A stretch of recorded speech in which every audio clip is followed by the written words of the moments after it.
Hi, Jan here. Welcome back to the channel. I've not been filming much lately. As some of you know, we've been coming to the terms with. Sorry, I've lost the power of speech at the moment. We're coming to terms with the loss of another one of our beloved dogs, Chester, this time, and it's coming up to 2 weeks now. So we're still really grieving at the moment, and trying to get used to the whole new normal of having lost a member of the family, which is what he was. He really was a member of the family.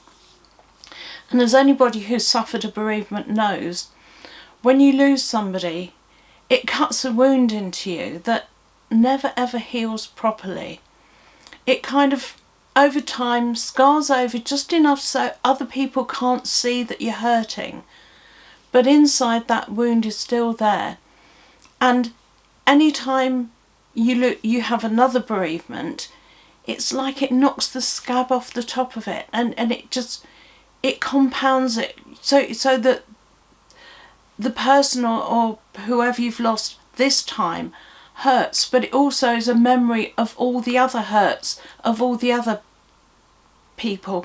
I say people, when I talk about my animals, I think of them as people. So it's people, to me, are people with 2 legs or people with 4 legs. So as I was saying, when you lose one now, it just reopens the wound from the one before, and the one before that, and the one before that, and not just the animals. It happens with people as well. And so losing an animal reminds you of losing a parent or losing a partner, or it just all kind of compounds. I've had a lot of people actually say to me that losing an animal, a domestic animal rather than a cow out in the farm, or sometimes even a horse, but losing an animal has actually hurt in some ways more than losing a parent. People of my age who lose parents, I think it's a completely different thing if you lose a parent, if you're orphaned as a child, because your relationship is completely different. I was lucky enough to have my parents up to very nearly my 50s. I was just into my 50s when I lost Mum, but lost my dad when I was still in my 40s. But the relationship with the parent, especially in my case, I had left home at 16. So I had decades of not seeing them every day, not having a physical relationship with them, as in sitting cuddling with them all the time, which you would do a parent-child relationship maybe. So I'm not comparing a loss to a child, but sometimes to a parent is...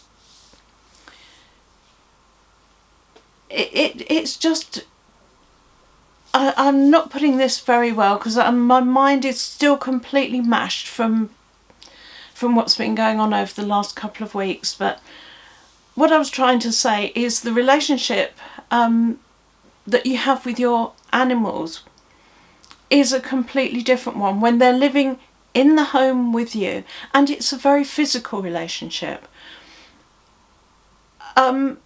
Not all of my dogs have all been lap dogs. In fact, the 2 that we have left aren't cuddly dogs at all. They love us.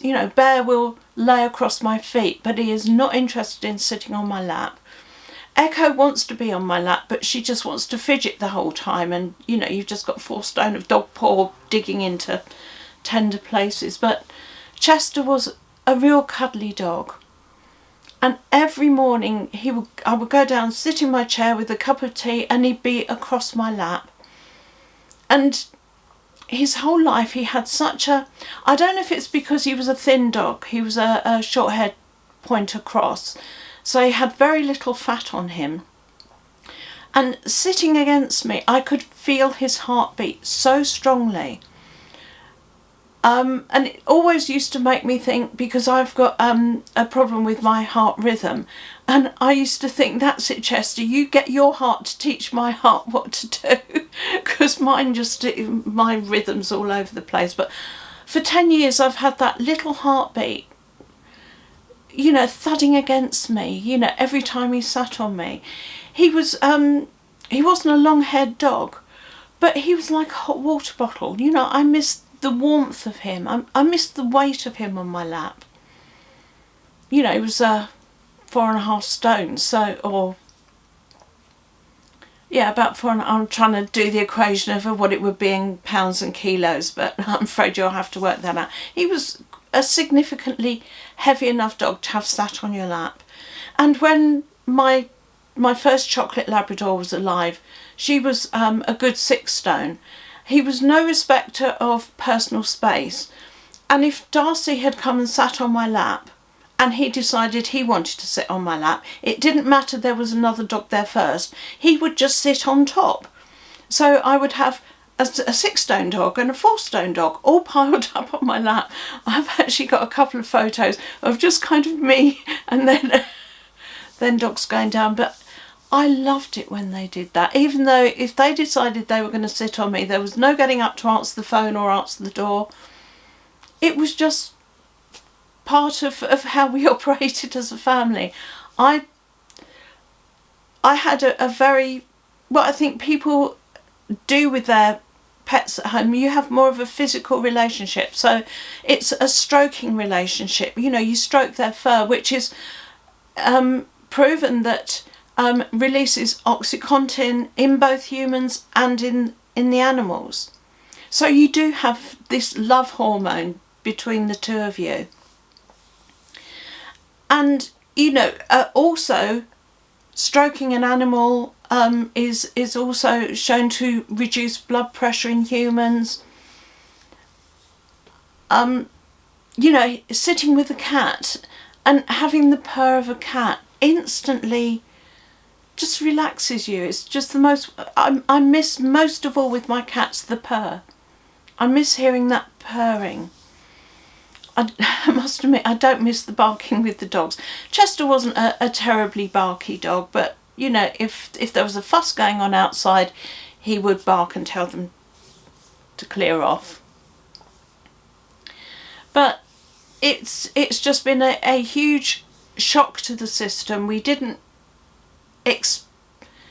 expect to lose him. I've done another video which you may have seen explaining everything that happened with him. So it wasn't an anticipated death. So we were just absolutely knocked off our feet.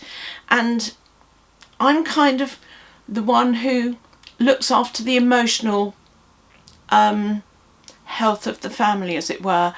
And this time, although we've lost 2 other dogs prior to Chester, this time it seems to have affected Bear, our big white dog, more so than the other 2.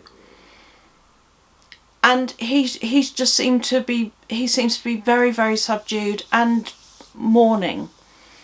And it's, how do I help him through this process? How do I give him the love and support? It's not a case of I'll give him more cuddles, because he's not overly keen on them.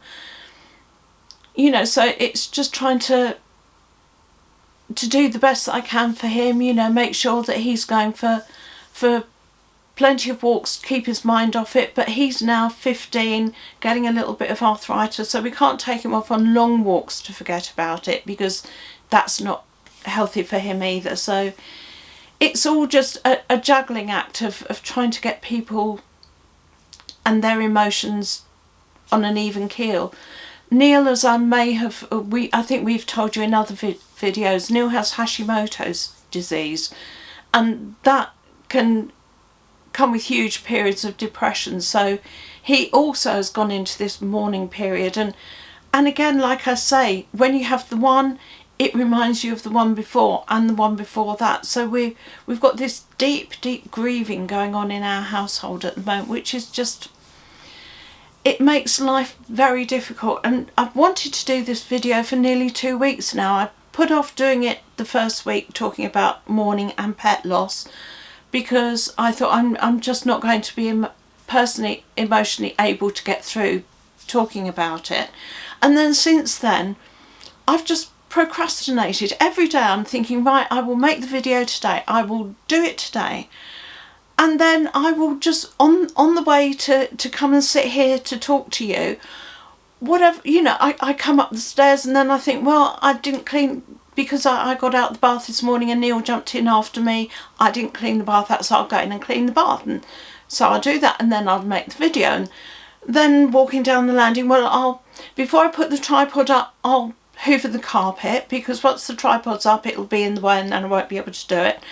And I'm just making these excuses all the time, just procrastinating, just putting any excuse in the way of talking to you, which I really don't want to do, because I really do want to talk to you and say to all the people that have made comments and passed their condolences to us how very grateful I am for those good wishes and thoughts and love sent to us.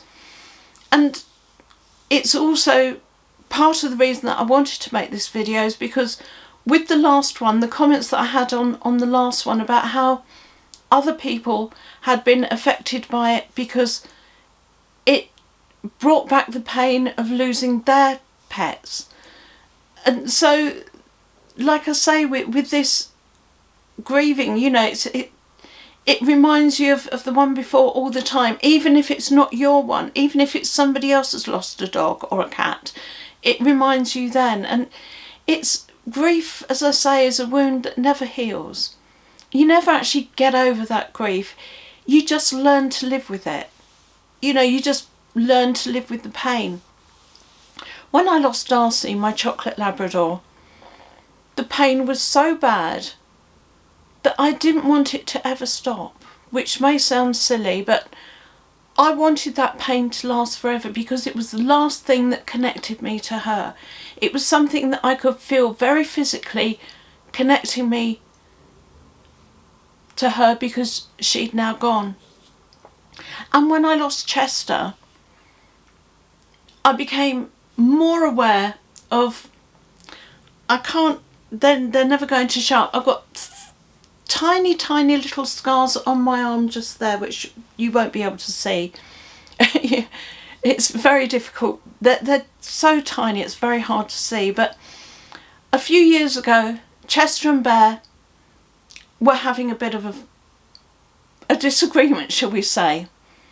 And so we had Bear, who's a good 6.5 stone, Chester, who was about 4.5 stone at the time, having a go at each other, and then the 2 5-stone Labradors both barking their heads off. So it was absolute pandemonium. I don't know what had caused the fight, but they'd suddenly, all of a sudden, there's barking, growling, snarling, all this stuff going on. And very probably, if we'd have just left it completely alone, it would have been over and done within 30 seconds. You know, my dogs were all they got on very well together.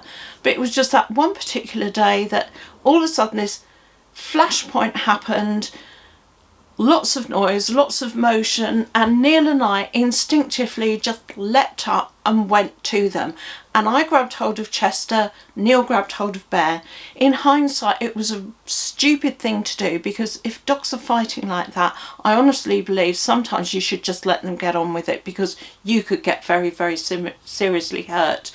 And as it turned out, I got bitten by Chester, Neil got bitten by Bear. It wasn't serious for Neil, he didn't get scars. Mine were just like razor blade slashes. It wasn't deep, but tiny little slashes, but I've got those tiny little scars to remind me that happened that time.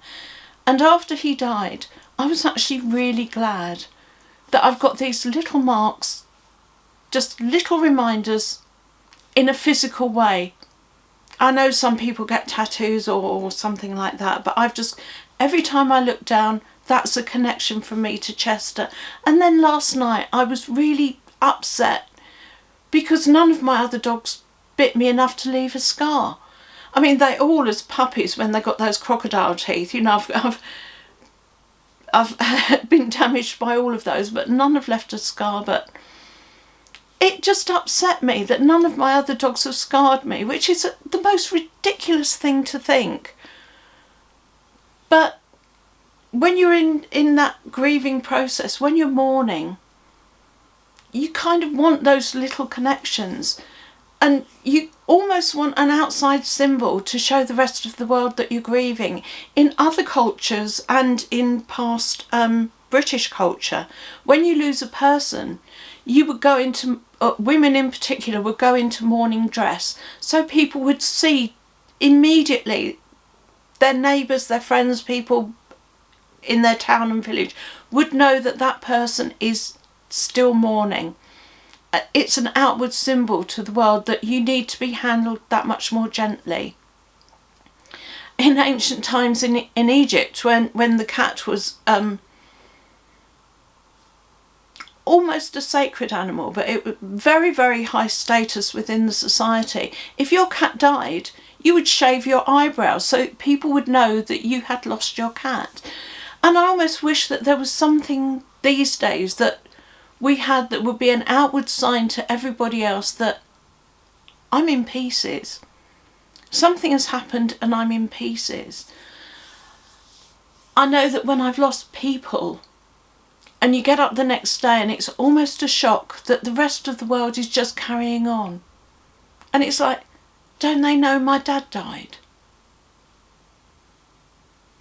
And you just want there to have been a shift in other people, the way that it shifted in you, because you're never going to be the same after you lose somebody, whether it's a person with 2 legs or with 4. You, like I say, you just learn to not show it. And now I've completely lost track of what I was saying. I'm so sorry. Like I said, I mean, anybody who watches my channel, you'll know that this happens from time to time anyway. I'm now sitting here looking at a whole big pile of boxes that I've got my things that I've picked out to sell on eBay, because I've now got huge vet bills that I've got to cover. They've all been paid. They were all paid on a credit card, but I've got to pay that card right down now. And the last appointment at the vet's office was £1,000. Well, near enough. It was, I think, 973 or something, but best part of £1,000. And then having the vet out to the house and the cremation, that was another 650. So that's a huge, unexpected amount of money that I had to suddenly pay out. And like I say, I have credit cards. I don't have any of my animals insured, and I've always done this system of, I have credit cards that only get used for the animals. So if they need veterinary care, I don't have to worry about what it costs. I've got that line of credit there, but then it does mean that I've got to deal with it afterwards. And in all honesty, I haven't even finished paying off Reckless from last year. His last couple of months he was at the vet's all the time, and so there was a huge great big bill from his last few months. And then Darcy in 2020, she was very much like Chester, went to the vets, near enough £1,000 at that vet appointment, and then the cremation and having the vet out to the house afterwards. So I really need to knuckle down and sell all the stuff that I don't want. And I've got so much stuff. Because Neil's work is, he resells on eBay. So we go to car boot sales and I pick up things as well. But with everything that's been going on this year, I've just not actually been doing anything on eBay. I haven't listed anything at all on eBay. So the couple of little sales that I've had have just been, you know, little odds and ends. I sold a cream jug that was, I think it only went for about £6, but that had been my mother's and may have even been her stepmother's. I can't remember now. I remember it from my childhood, so I know that it was around then. But a lot of things that my mum had been her stepmother's, so I lose track of what belonged to who. And so I need to actually really knuckle down and get on with things. But just this whole grieving thing is just, I procrastinate anyway. I'm I've taken it to an art form, but it seems to have accentuated the procrastination. So I need to really knuckle down, and perhaps you can hold me accountable and say, have you done this yet? Have you done that yet? So at the moment I'm sitting here just behind the tripod there. I've got 3, 6, 9, 12, 15 boxes of stuff. Right now I've got no idea what's in it. One of the boxes have got mugs, I saw that. One of them's got teapots, and the rest of them is going to be a surprise. So normally I do things quite methodically, and I would do all the mugs or all the teapots, but I'm thinking perhaps what I need to do is just do the whole of one box. Empty out one box, photograph it, list it. You know, I've got empty space in this room because my son's been using this room for the last 10 years for whenever he stays over. So he's always kept clothes here. So he's now all of that's gone. I've got 2 wardrobes, I've got a chest of drawers, cabinets, drawers under the bed. I've got a whole load of space that I could use to put my stock in, so I can list it, put it all away, sell it hopefully, and then start paying down that bill. And you know, I've already started. I had a video sold yesterday, just an old video, so that's a VHS videotape, not a machine.